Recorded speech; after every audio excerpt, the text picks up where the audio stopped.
আসসালামু আলাইকুম আফনান ভাই। আমি শামীম, ঢাকা থেকে লিখছি। আজ রাতে আপনার প্রোগ্রাম শুনতে শুনতে মনে পড়ল আমার দাদুর একটা পুরনো ঘটনা।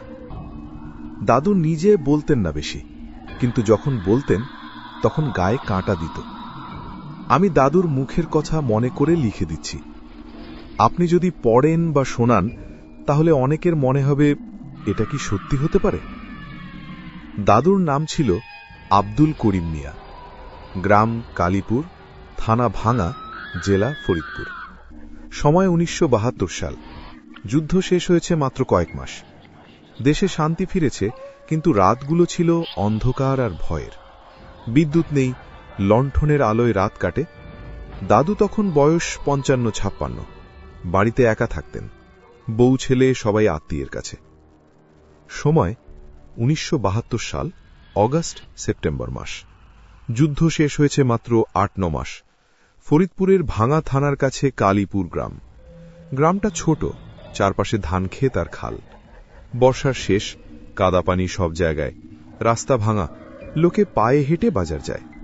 বিদ্যুৎ নেই, সন্ধে হলেই লণ্ঠন জ্বলে। রাত 9টার পর গ্রাম নিস্তব্ধ, শুধু ব্যাঙ ডাকে আর দূরে কোথাও কুকুর ঘেউ ঘেউ করে। দাদুর বাড়িটা গ্রামের এক কোণে। সামনে উঠান, পিছনে একটা বিশাল পুরনো আম গাছ, বয়স অন্তত 100 বছর। গাছের গোড়ায় 10-12টা পুরনো কবর, ইটের চিহ্নও নেই অনেকগুলোতে। লোকে বলতো এগুলো মুঘল আমলের বা তারও আগের। আর সেই গাছের ছায়ায় থাকত বামন জিন, ছোটা। দাদু বলতেন ছোটা দেখতে ঠিক বাচ্চা ছেলের মতো, কিন্তু বাচ্চা না।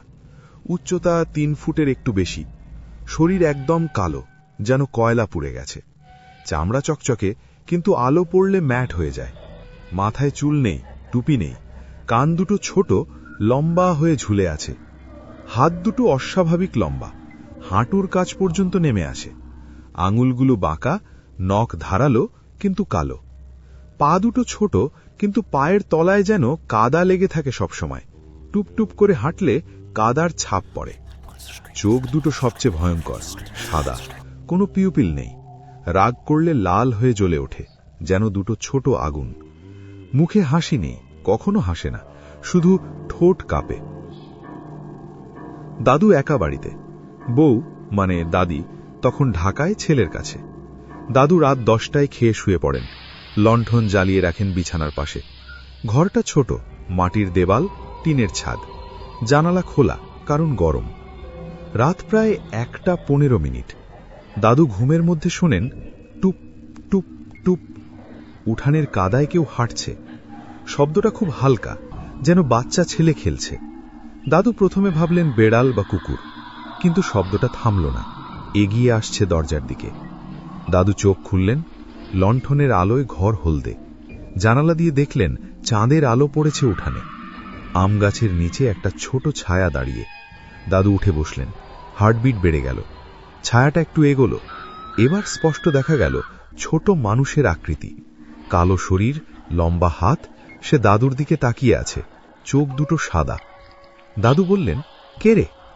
কোনো উত্তর নেই, শুধু ঠোঁট কাঁপল। তারপর সে আবার টুপটুপ করে আম গাছের দিকে ফিরে গেল। দাদু দরজা বন্ধ করে দিলেন, সারা রাত জেগে বসে রইলেন, হাত পা ঠান্ডা। পরদিন দাদু হাজি সাহেবকে সব বললেন। হাজি সাহেব তখন 70+। বললেন, ও ছোটা, অনেকের সাথে হয়েছে, ভয় পাস না, রাতে কোরআন চালিয়ে রাখ, আয়নার সামনে দাঁড়াস না।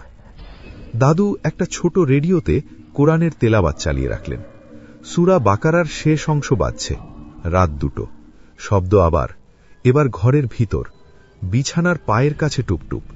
দাদু চোখ খুললেন, লণ্ঠনের আলোয় দেখলেন সে দাঁড়িয়ে, খুব কাছে। মুখটা দাদুর মুখের সামনে। শ্বাস নেই, কিন্তু ঠান্ডা বাতাস আসছে। সে কানের কাছে মুখ নিয়ে ফিসফিস করল, তোর ছায়া আমার, তুই আমার সাথে, চল চল। গলা খুব চাপা, শিশুর মতো, কিন্তু গম্ভীর। প্রত্যেকটা শব্দ যেন কানের ভিতর ঢুকে যাচ্ছে। দাদুর গলা শুকিয়ে গেল, চিৎকার করতে গেলেন, আওয়াজ বেরোল না। সে ধীরে ধীরে হাত বাড়াল, লম্বা আঙুল দাদুর বুকে রাখল। হাত ঠান্ডা, যেন বরফের টুকরো। দাদুর শরীর কাঁপতে লাগল, চোখ বন্ধ করে ফেললেন। যখন চোখ খুললেন সে নেই, কিন্তু বুকে 5টা লাল দাগ, আঙুলের ছাপ। সকালে উঠে দেখলেন দাগগুলো ফোলা, জ্বালা করছে। তৃতীয় রাত, আয়নার ভয়াবহ খেলা। দাদু আরও ভয় পেলেন, কিন্তু হাজী সাহেব বললেন, ভয় দেখালে ও আরও কাছে আসবে, মুখোমুখি দাঁড়া, আল্লাহর নাম নে। রাত 2:30। ঘরে একটা ছোট আয়না ছিল, লোহার ফ্রেমের। দাদু আয়নার সামনে দাঁড়ালেন, নিজেকে দেখছেন। লণ্ঠনের আলোয় ছায়া পড়েছে। হঠাৎ আয়নায় পেছনে একটা ছোট মাথা দেখা গেল। দাদু পেছন ফিরলেন, কেউ নেই। আবার আয়নায়, সে দাঁড়িয়ে, হাত দাদুর কাঁধে। দাদু অনুভব করলেন কাঁধে ঠান্ডা স্পর্শ। আয়নায় সে হাসল, প্রথমবার হাসল।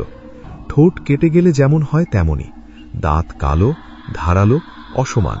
সে আবার ফিসফিস করল, তোর ছায়া আমার, চিরকাল তুই আমার।